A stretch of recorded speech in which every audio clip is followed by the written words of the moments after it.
ನನ್ನನ್ನ ಕ್ಷಮಿಸ್ಬಿಡಿ ಸಹೋದರರೇ. ನನ್ನ ಹತ್ರ ಬೇರೆ ಯಾವ ದಾರಿನೂ ಇಲ್ಲ.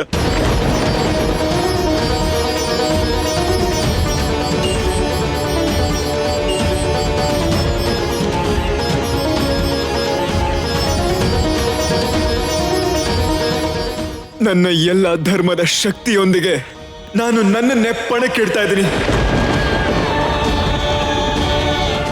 ನಾನು ಈ ದಾಳ ಹಾಕ್ತೀನಿ. ನಾನೇನಾದ್ರೂ ಇಲ್ಲಿಯವರೆಗೂ ಧರ್ಮದ ರಕ್ಷಣೆ ಮಾಡಿದ್ರೆ ಈಗ ಸ್ವತಃ ಧರ್ಮನೇ ನನ್ನನ್ನ ಗೆಲ್ಸುತ್ತೆ. ಮೂರ್ಖ ಯುಧಿಷ್ಠಿರ, ಧರ್ಮ ನಿನ್ನನ್ನ ಗೆಲ್ಸತ್ತ? ಧರ್ಮ ಯಾವಾಗ್ಲೂ ನಿನ್ ಕೈ ಬಿಟ್ಟು ಹೋಗಿದೆ. ಯಾವಾಗ ನೀನು ನಿನ್ನ ಪ್ರಜೆಗಳು ಮತ್ತು ಸೈನ್ಯನ ಪಣಕ್ಕಿಟ್ಟೋ ಆಗ್ಲೇ ನಿನ್ನ ಧರ್ಮ ನಿನ್ನನ್ನ ಕೈ ಬಿಟ್ಟು ಹೋಗಾಯ್ತು. ಪ್ರಜೆಗಳಿಗೆ ನೀನು ತಂದೆಯಾಗಿದ್ದೆ ಯುಧಿಷ್ಠಿರ.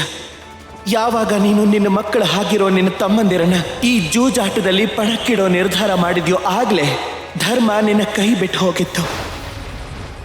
ನಿನಗಿನ್ನೂ ಅನಿಸ್ತಾ ಇದೆಯಾ ಧರ್ಮ ನಿನ್ನ ಗೆಲ್ಸತ್ತೆ ಅಂತ?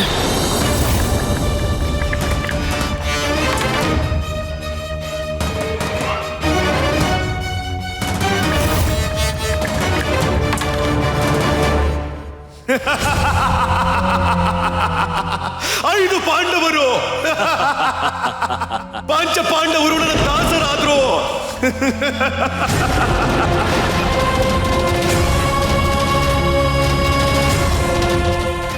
ಪಂಚ ಪಾಂಡವರನ್ನ ಗೆದ್ದಿದ್ದೀನಿ ನಾನು.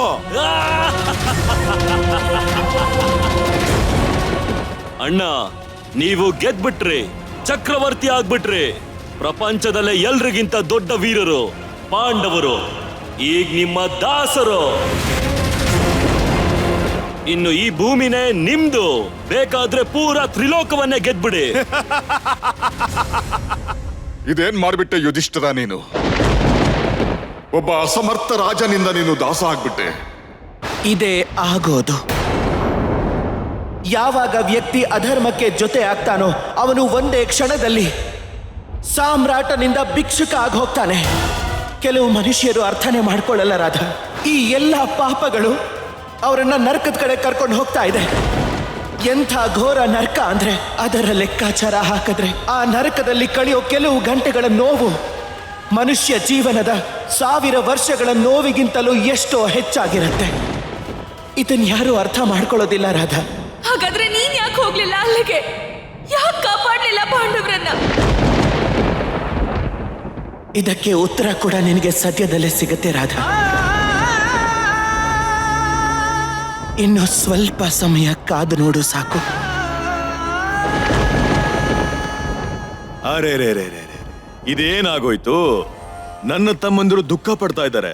ಇವ್ರಿಗೇನ್ ಅನ್ಸುತ್ತೆ ನಾನು ಎಲ್ಲವನ್ನು ಗೆದ್ದು ನಾನು ದುರ್ಯೋಧನ ಎಲ್ಲವನ್ನು ಮೋಸ ಮಾಡ್ತೀನಿ ಅಂತನ? ಇಲ್ಲ ಇಲ್ಲ ಇಲ್ಲ, ನಾನ್ ಯಾವತ್ತಿಗೂ ಹಾಗಾಗೋದಿಕ್ಕೆ ಬಿಡಲ್ಲ.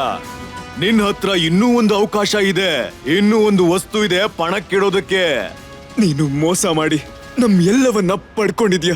ಇನ್ನು ಪಣಕ್ಕಿಡೋದಕ್ಕೆ ಇನ್ನೇನು ಉಳಿದಿದೆ ದುರ್ಯೋಧನ? ಒಂದು ಅಮೂಲ್ಯವಾದ ರತ್ನ ಇದೆ ನಿನ್ನ ಹತ್ರ ಯುಧಿಷ್ಠಿರ. ಅದರ ಕಾರಣದಿಂದನೇ ಎಲ್ಲರೂ ನಿನ್ನನ್ನ ಗುರುತಿಸೋದು. ಏನು ಪಣಕ್ಕೆ ಅದನ್ನು ಇಡ್ತೀಯ? ಮತ್ತೆ ಈ ಅಮೂಲ್ಯ ರತ್ನಕ್ಕೆ ಬದಲಾಗಿ ನಾನು ನಿಮ್ಮೆಲ್ಲರನ್ನ ದಾಸ್ಯದಿಂದ ಬಿಡುಗಡೆ ಮಾಡ್ತೀನಿ. ಬರೀ ಅಷ್ಟೇ ಅಲ್ಲ, ಇಂದ್ರಪ್ರಸ್ಥನೂ ನಿನಗೆ ಹಿಂದಕ್ಕೆ ಕೊಟ್ಬಿಡ್ತೀನಿ. ಹೇಳು, ಇದೆಯಾ ಧೈರ್ಯ ಕೊನೆ ಪಂತ ಆಡೋದಕ್ಕೆ?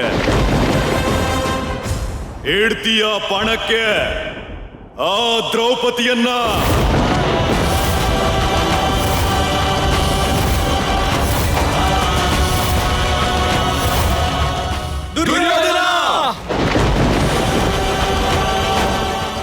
ದುರ್ಯೋಧನ, ನಿನ್ನನ್ನ ಸರ್ವನಾಶ ಮಾಡ್ಬಿಡ್ತೀನಿ. ಏನಾದ್ರೂ ನೀನು ದ್ರೌಪದಿ ಮೇಲೆ ಕೆಟ್ಟ ದೃಷ್ಟಿ ಬೀರಿದ್ರೆ ನಾನು ನನ್ನ ಬ್ರಹ್ಮಾಸ್ತ್ರದಿಂದ ಸರ್ವನಾಶ ಮಾಡ್ಬಿಡ್ತೀನಿ. ನೀನ್ ನಿನ್ನ ಮಿತಿಯನ್ನ ಮೀರ್ತಾ ಇದೀಯ ದುರ್ಯೋಧನ. ದುರ್ಯೋಧನ, ಈ ಆಟದಿಂದ ನೀನು ಹಸ್ತಿನಾಪುರದ ಗೌರವನೇ ಹಾಳು ಮಾಡ್ಬಿಟ್ಟೆ. ಇದಕ್ಕೆ ದೊಡ್ಡ ದಂಡನೆ ಸಿಗುತ್ತೆ ನಿನಗೆ. ನಾನು ಗುರು, ನಿನಗೆ ಇದೇ ಕ್ಷಣದಲ್ಲಿ ಆದೇಶ ಕೊಡ್ತೀನಿ, ಇಲ್ಲಿಗೆ ನಿಲ್ಸು.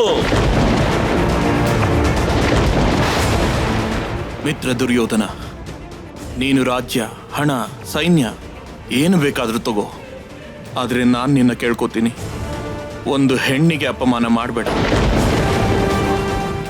ಮಹಾರಾಜ ಧೃತರಾಷ್ಟ್ರ, ಏನಾದ್ರೂ ಮಾಡಿ, ಅನರ್ಥ ಆಗ್ತಾ ಇದೆ, ಇದನ್ನ ನಿಲ್ಲಿಸಿ. ದುರ್ಯೋಧನ, ನಿಲ್ಲಿಸು ಪುತ್ರ, ಇದು ಖಂಡಿತ ಸರಿಯಲ್ಲ. ಯಾಕೆ ಅಪ್ಪಾಜಿ, ಯಾಕೆ ಸರಿ ಇಲ್ಲ? ಆ ಪಾಂಚಾಲಿ ಇಂದ್ರಪ್ರಸ್ಥದಲ್ಲಿ ನನಗೆ ಅವಮಾನ ಮಾಡಿದಳೆ, ನಿಮಗೂ ಅವಮಾನ ಮಾಡಿದಳೆ. ಆಗ ಅವಳನ್ನ ಯಾರೂ ತಡಿಲಿಲ್ಲ. ಈಗೆಲ್ಲ ಹೇಳಿ ನಿಲ್ಲಿಸು, ಇದು ಸರಿ ಇಲ್ಲ ಅಂತ. ಈಗ ನೀವೆಲ್ಲ ಯಾಕೆ ನನ್ನನ್ನ ತಡಿತಾ ಇದ್ದೀರಾ? ನಾನು ನಿಮ್ಮ ಅವಮಾನಕ್ಕೆ ಪ್ರತೀಕಾರ ತೀರಿಸ್ತಾ ಇದ್ದೀನಿ. ನಾನೇನೇ ಮಾಡಿದ್ರು ಸರಿಯಾಗಿ ಮಾಡ್ತಾ ಇದ್ದೀನಿ. ಹಾಗೆ ನಾನೇನು ತಪ್ಪಾಗಿ ಹೇಳಿಲ್ಲ ಅಪ್ಪಾಜಿ. ದ್ರೌಪದಿ ಪಾಂಡವರ ಹೆಂಡತಿ ಮೇಲೆ ಗಂಡನಿಗೆ ಪೂರ್ಣ ಅಧಿಕಾರ ಇರುತ್ತೆ. ದುರ್ಯೋಧನ, ನಿನ್ನ ಆತ್ಮನ ಇಷ್ಟು ನೀಚ ಹಾಗೂ ಇಷ್ಟು ಕೀಳು ಮಾಡ್ಕೋಬೇಡ. ಮೃತ್ಯುವಿನ ನಂತರ ನಿನ್ನ ಆತ್ಮಕ್ಕೆ ಒಂದು ಕ್ಷಣದ ತೃಪ್ತಿನೂ ಸಿಗದ ಹಾಗೆ. ಪತಿ ಪತ್ನಿಗೆ ಒಬ್ಬರ ಮೇಲೆ ಒಬ್ಬರಿಗೆ ಅಧಿಕಾರ ಇರೋದಿಲ್ಲ. ಕೇವಲ ಪ್ರೀತಿಯ ಸಂಬಂಧ ಇರುತ್ತೆ. ಹಾಗೆ ಪ್ರೀತಿ ತನ್ನ ಅರ್ಧಾಂಗಿಯನ್ನ ಪಣಕ್ಕಿಡುವಂತ ಒಪ್ಪಿಗೆಯನ್ನ ಕೊಡೋದಿಲ್ಲ.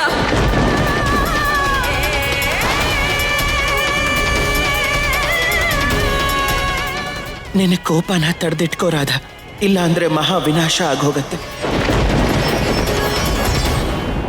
ಹಾಗೆ ಪಿತಾಮಹ ಭೀಷ್ಮ, ನೀವು ನಿಮ್ಮ ಪ್ರತಿಜ್ಞೆ ಮುರಿಯೋ ಹಾಗಿಲ್ಲ. ನೀವು ಈ ರಾಜ್ಯಕ್ಕೆ ರಕ್ಷಕರು. ಹಾಗೆ ಗುರು ದ್ರೋಣ, ಮಹಾಮಂತ್ರಿ ವಿದುರ, ನಿಮಗೆ ಹಸ್ತಿನಾಪುರದ ರಾಜನ ವಿರುದ್ಧ ಹೋಗೋ ಅಪ್ಪಣೆ ಇಲ್ಲ. ಮತ್ತೆ ಮಿತ್ರ ಕರ್ಣ, ನಿನಗೇನಾದ್ರೂ ನನ್ನ ಮೇಲೆ ಅನುಮಾನ ಇದ್ರೆ ನಾನು ನನ್ನ ಸ್ನೇಹದ ಮೇಲೆ ಆಣೆ ಮಾಡಿ ಹೇಳ್ತೀನಿ. ಈಗ ಇಲ್ಲಿ ಏನೇ ಆದ್ರೂ ಅದನ್ನ ಎಲ್ಲರೂ ಮೂಕ ಪ್ರೇಕ್ಷಕರಾಗಿ ನೋಡ್ತಾ ಇರ್ಬೇಕು.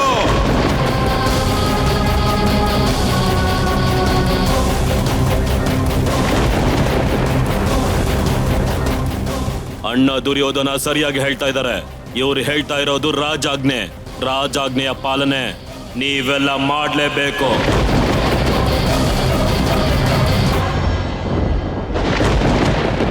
ಅಧರ್ಮ ಇದು, ಘೋರ ಅಧರ್ಮ. ಯಾವ ಪ್ರತಿಜ್ಞೆನೂ ಹೆಣ್ಣಿನ ಮಾನಕ್ಕಿಂತ ಹೆಚ್ಚಿಂದಲ್ಲ. ಯಾವ ರಾಜಾಜ್ಞೆನೂ ನಾರಿಯ ಗೌರವಕ್ಕಿಂತ ಹೆಚ್ಚಿಂದಲ್ಲ. ಯಾವ ಆಣೆನೂ ನಾರಿಯ ಮಾನಕ್ಕಿಂತ ಹೆಚ್ಚೇನಲ್ಲ. ಹಾಗೆ ದ್ರೌಪದಿ ನನ್ನ ದಾಸರ ಹೆಂಡತಿ. ಮತ್ತೆ ದಾಸರಿಗೆ ಯಾವುದೇ ವಸ್ತು ಮೇಲೆ ಯಾವ ಅಧಿಕಾರನೂ ಇರೋದಿಲ್ಲ. ಅದು ಅಸ್ತ್ರ ಆಗಿರಲಿ, ಶಸ್ತ್ರ ಆಗಿರಲಿ, ಇಲ್ಲ ಅದು ಅವರ ಹೆಂಡತಿನೇ ಆಗಿರಲಿ.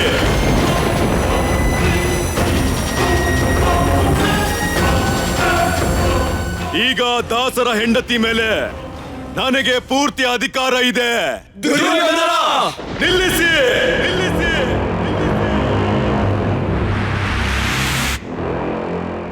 ನಾನು ನಿಮ್ಮ ಪಾಂಡವರಿಗೆ ಇನ್ನೊಂದು ಅವಕಾಶ ಕೊಡ್ತೀನಿ. ಯಾಕಂದ್ರೆ ನಾನ್ ಬಯಸೋದು ಯಾರು ಮಾತಾಡ್ಕೋಬಾರ್ದು. ನಾನು ದ್ರೌಪದಿನ ಬಲವಂತವಾಗಿ ನಿನ್ನಿಂದ ಕಿತ್ಕೊಂಡೆ ಅಂತ. ಆದ್ರೆ ದ್ರೌಪದಿನ ನಾನು ನಿಮ್ಮಿಂದ ಪಡ್ಕೊಳ್ತೀನಿ.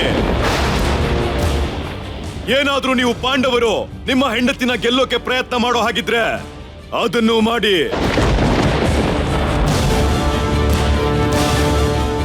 ತಗೊಳ್ಳಿ, ಹಾಕುದಾಳ, ಮತ್ತೆ ಗೆಲ್ಲಿ ಎಲ್ಲವನ್ನು. ದುಷ್ಟ ದುರ್ಯೋಧನ, ನಾನ್ ನಿನ್ನ ಸರ್ವನಾಶ ಮಾಡ್ಬಿಡ್ತೀನಿ. ಇವತ್ತೇನಾದ್ರೂ ಹಾಗೆ ಆದ್ರೆ ದುರ್ಯೋಧನ, ಸಮಸ್ತ ಕುರುವಂಶದ ನಾಶಕ್ಕೆ ಕಾರಣ ನೀನೇ ಆಗ್ತೀಯ. ವಿನಾಶದ ಪ್ರತಿಜ್ಞೆ ಅಲ್ಲ, ನನ್ನ ಆದೇಶಕ್ಕೆ ಕಾಯ್ತಾ ಇರು ದಾಸ. ಇದನ್ನ ಮೀರಿ ನನ್ನ ಬಲ ಪ್ರಯೋಗ ಮಾಡಿ ದ್ರೌಪದಿನ ನಿಮ್ಮಿಂದ ಪಡ್ಕೊಳ್ಳಕ್ಕೂ ಮೊದಲು ನೀನು ದಾಳನ ಹಾಕು. ಇದಿಷ್ಟಿರ ಹಾಕು. ಏನಾದ್ರೂ ನಾನ್ ಸೋತೋದ್ರೆ ನಾನು, ನನ್ನ ಹಸ್ತಿನಾಪುರ ಎಲ್ಲ ನಿನ್ನದೇ. ಏನಾದ್ರೂ ನೀನ್ ಸೋತ್ರೆ ದ್ರೌಪದಿ ನನ್ನವಳಾಗ್ತಾಳೆ.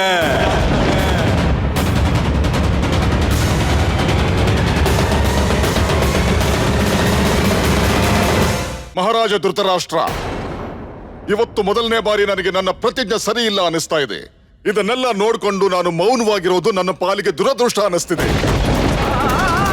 ನೀವು ಹಸ್ತಿನಾಪುರದ ರಾಜ, ಹೇಗಾದ್ರೂ ಮಾಡಿ ದುರ್ಯೋಧನ ಅನರ್ಥ ಮಾಡೋದನ್ನ ನಿಲ್ಲಿಸಿ. ಧಿಕ್ಕಾರ ನನ್ಗೆ. ಇವತ್ ನಾನು ಕಲ್ತಿರೋ ಎಲ್ಲ ವಿದ್ಯೆ ವ್ಯರ್ಥ ಆಗೋಯ್ತು. ನಿಲ್ಸಿ ಇವರನ್ನ, ಇಲ್ಲ ಅಂದ್ರೆ ಇವತ್ತು ಕುರುವಂಶದ ಮರ್ಯಾದೆ ಚೂರ್ ಚೂರ್ ಆಗೋಗುತ್ತೆ. ಇವತ್ತು ನಾನು ಅಸಮರ್ಥನಾಗಿ ಬಿಟ್ಟೆ. ಪುತ್ರ ದುರ್ಯೋಧನನನ್ನು ಹೇಗ್ ತಡೆಯೋದು ಅಂತ ನನಗ್ ಗೊತ್ತಾಗ್ತಾನೆ ಇಲ್ವಲ್ಲ. ನೀವು ನನ್ನ ತಡೆಯೋಕ್ಕಾಗಲ್ಲ ಅಪ್ಪಾಜಿ. ಇಲ್ಲಿ ನಾನು ಏನೇ ಮಾಡ್ತಾ ಇದ್ರು ನಿಮಗಾದ ಅವಮಾನದ ಪ್ರತೀಕಾರಕ್ಕೆ ಮಾಡ್ತಾ ಇದ್ದೀನಿ. ಅದು ನಿಯಮಕ್ಕೆ ತಕ್ಕ ಹಾಗೆ ಮಾಡ್ತಾ ಇದ್ದೀನಿ. ನೀವು ನನ್ನ ತಡೆಯೋ ಪ್ರಯತ್ನ ಮಾಡಬೇಡಿ. ಮೂರ್ಖ ದುರ್ಯೋಧನ, ನಿಯಮಗಳು ಅನರ್ಥನ ತಡೆಯೋದಕ್ಕೆ ಮಾಡಿರೋಂಥದ್ದು, ಅನರ್ಥನ ಮಾಡೋಕಲ್ಲ.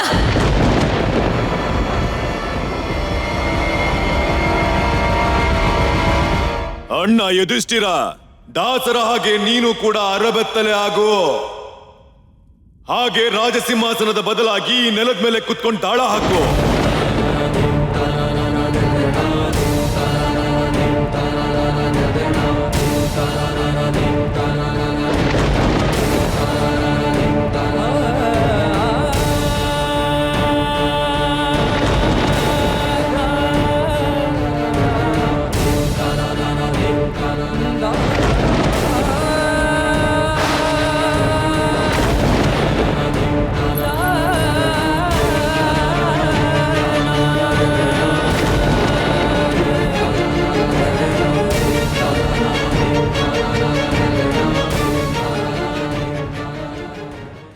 ಅಣ್ಣ ಯುಧಿಷ್ಠಿರ, ದಾಸರ ಹಾಗೆ ನೀನು ಕೂಡ ಅರಬೆತ್ತಲೆ ಆಗು. ಹಾಗೆ ರಾಜಸಿಂಹಾಸನದ ಬದಲಾಗಿ ಈ ನೆಲದ ಮೇಲೆ ಕುತ್ಕೊಂಡು ತಾಳ ಹಾಕು.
ನಾನು ನನ್ನ ಪತ್ನಿ ದ್ರೌಪದಿನ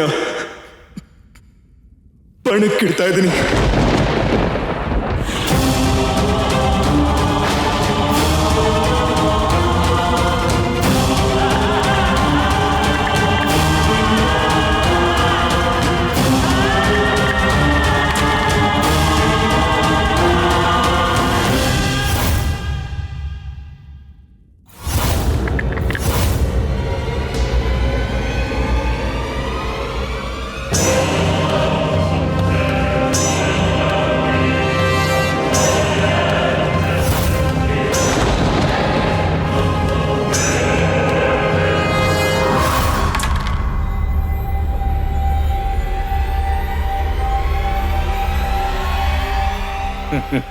ಹನ್ನೆರಡು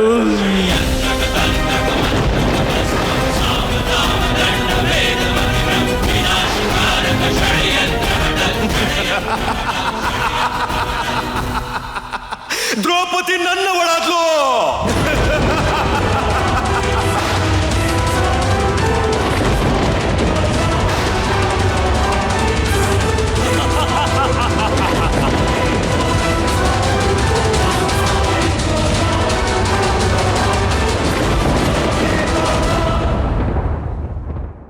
ಗೆದ್ದೆ ನಾನು ಎಲ್ಲವನ್ನು. ದ್ರೌಪದಿ ನನ್ನವಳಾದ್ಲು, ನನ್ನವಳು.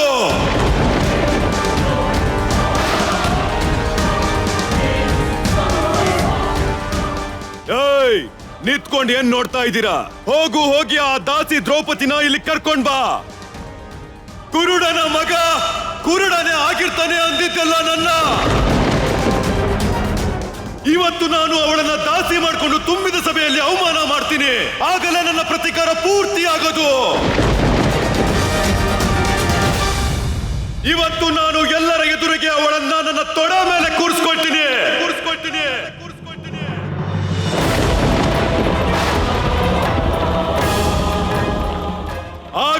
ನೋಡ್ತೀನಿ ಈ ಅಹಂಕಾರಿ ಹೆಂಗಸಿಗೆ ಅವಳ ಅಹಂಕಾರ ಅವಳ ಸೌಂದರ್ಯಕ್ಕಿಂತ ಜಾಸ್ತಿ ಇದೆಯಾ ಇಲ್ಲ ಕಡಿಮೆನಾ?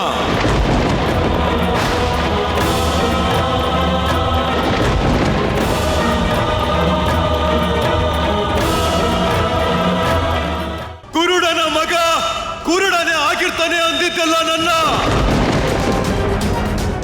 ಇವತ್ತು ನಾನು ಅವಳನ್ನ ದಾಸಿ ಮಾಡಿಕೊಂಡು ತುಂಬಿದ ಸಭೆಯಲ್ಲಿ ಅವಮಾನ ಮಾಡ್ತೀನಿ. ಆಗಲೇ ನನ್ನ ಪ್ರತೀಕಾರ ಪೂರ್ತಿ ಆಗೋದು. ಇವತ್ತು ನಾನು ಎಲ್ಲರ ಎದುರಿಗೆ ಅವಳನ್ನ ನನ್ನ ತೊಡ ಮೇಲೆ ಕೂರಿಸ್ಕೊಳ್ತೀನಿ.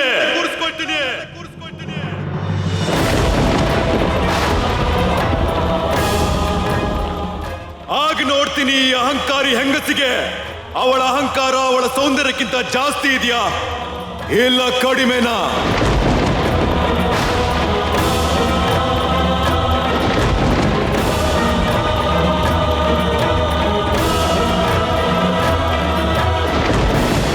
ಕೃಷ್ಣ, ಅದೇನ್ ಬೇಕಾದ್ರೂ ಆಗ್ಲಿ, ದ್ರೌಪದಿಯ ಗೌರವ ಉಳಿಲೇಬೇಕು.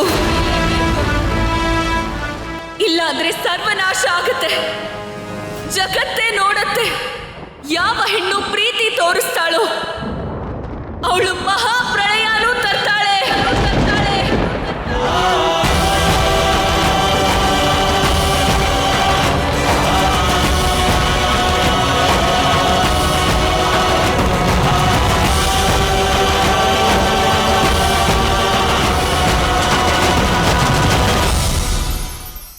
ಸ್ತ್ರೀ ಜನ್ಮದಿಂದ ಯಾರದ್ದೋ ಮಗಳು, ಧರ್ಮದಿಂದ ಯಾರಿಗೋ ಹೆಂಡತಿ, ಹಾಗೆ ಕರ್ಮದಿಂದ ಯಾರಿಗೋ ತಾಯಿ. ಒಬ್ಬಳು ಹೆಣ್ಣಿಗೆ ನಮ್ಮ ಮನಸ್ಸಲ್ಲಿರೋದು ಇದೇ ಚಿತ್ರ ಅಲ್ವಾ? ನಮ್ಮ ಜೀವನದಲ್ಲಿ ಹೆಣ್ಣಿನ ಒಂದು ಅಸಾಮಾನ್ಯವಾದ ಯೋಗದಾನ ಇದೆ. ಹಾಗೆ ಹೆಣ್ಣಿಲ್ಲದೆ ನಾವೇನೂ ಇಲ್ಲ. ಆದರೆ ಅಧಿಕಾರ, ಇದೇ ವಿಷಯದಲ್ಲೇ ನಾವು ತಪ್ಪು ಮಾಡೋದು. ಯಾವಾಗ ಒಂದು ಹೆಣ್ಣು ಮಗಳಾಗಿರ್ತಾಳೋ, ಯಾವಾಗ ಜನ್ಮ ಪಡಿತಾಳೋ, ಆಗ ಅವಳ ಮೇಲೆ ಅಧಿಕಾರ ಇರೋದು ತನ್ನ ತಂದೆಗೆ. ಅದಾದ ಮೇಲೆ ಯಾವಾಗ ಅವಳು ಮದುವೆ ಆಗತ್ತೋ ಆಗ ಅವಳ ಅಸ್ತಿತ್ವದ ಮೇಲೆ ಅಧಿಕಾರ ಇರೋದು ತನ್ನ ಗಂಡನಿಗೆ. ಯಾವಾಗ ಅವಳು ತಾಯಿ ಆಗ್ತಾಳೋ ಆಗ ತನ್ನ ಸಮಸ್ತ ಜೀವನದ ಅಧಿಕಾರವನ್ನ ತನ್ನ ಮಕ್ಕಳಿಗೆ ಕೊಟ್ಬಿಡ್ತಾಳೆ. ಆದರೆ ನಾವು ಯಾವಾಗಲಾದರೂ ಯೋಚನೆ ಮಾಡಿದೀವ, ಈ ಜೀವನ ಹೆಣ್ಣಿನದ್ದು, ಅವಳು ಎಲ್ಲರನ್ನೂ ಉದ್ಧಾರ ಮಾಡ್ತಿದ್ದಾಳೆ. ಹೀಗಿರುವಾಗ ಅವಳ ಜೀವನದ ಅಧಿಕಾರನೂ ಅವಳ ಹತ್ರನೇ ಇರಬೇಕು ಅಲ್ವಾ? ಅವಳು ತನ್ನ ಜೀವನದ ತೀರ್ಮಾನವನ್ನ ತಾನೇ ತಗೋಬಹುದು, ತನ್ನ ಭಾಗ್ಯವನ್ನ ತಾನೇ ರೂಪಿಸ್ಕೋಬಹುದು. ಇದನ್ನ ಮಾಡೋದಕ್ಕೆ ನಾವು ನಮ್ಮನ್ನೇ ಬದಲಾಯಿಸ್ಕೋಬೇಕಾಗತ್ತೆ, ಚಿಂತನೆಗಳನ್ನ ಬದಲಾಯಿಸ್ಕೋಬೇಕಾಗತ್ತೆ. ಯಾಕೆ ಅಂದ್ರೆ ಈ ಚಿಂತನೆ ಇವತ್ತು ನೆನ್ನೆದಲ್ಲ, ಇದು ವರ್ಷಗಳಿಂದ ನಡ್ಕೊಂಡು ಬರ್ತಾನೆ ಇದೆ. ಹೀಗೆ ವರ್ಷಗಳ ತನಕ ನಡ್ಕೊಂಡು ಹೋಗುತ್ತೆ. ನಾವಾಗೆ ಇದನ್ನ ಬದಲಾಯಿಸೋವರೆಗೂ. ಇದನ್ನ ಯಾವಾಗ ಬದಲಾಯಿಸಬಹುದು ಅಂದ್ರೆ ಇವತ್ತೇ ನಮ್ಮಲ್ಲಿ ಪರಿವರ್ತನೆಯನ್ನ ತಂದ್ರೆ. ಇವತ್ತಿನ ನಂತರ, ಈ ಕ್ಷಣದ ನಂತರ ಯಾವುದೇ ಹೆಣ್ಣಿನ ಮೇಲೆ ವಿನಾಕಾರಣ ಅಧಿಕಾರ ಸ್ಥಾಪನೆ ಮಾಡೋದಕ್ಕೂ ಮೊದಲು 1000 ಸಲ ಯೋಚನೆ ಮಾಡಿ. ಯಾಕೆ ಅಂದ್ರೆ ಯಾವಾಗ ಹೆಣ್ಣು ತನ್ನ ಅಧಿಕಾರವನ್ನ ಕಿತ್ಕೊಳ್ಳೋದಕ್ಕೆ ಮುಂದಾಗ್ತಾಳೋ ಆಗ ಏನಿದ್ರೂ ಕೇವಲ ಮಹಾ ವಿನಾಶನೇ ಆಗೋದು. ರಾಧೆ ರಾಧೆ.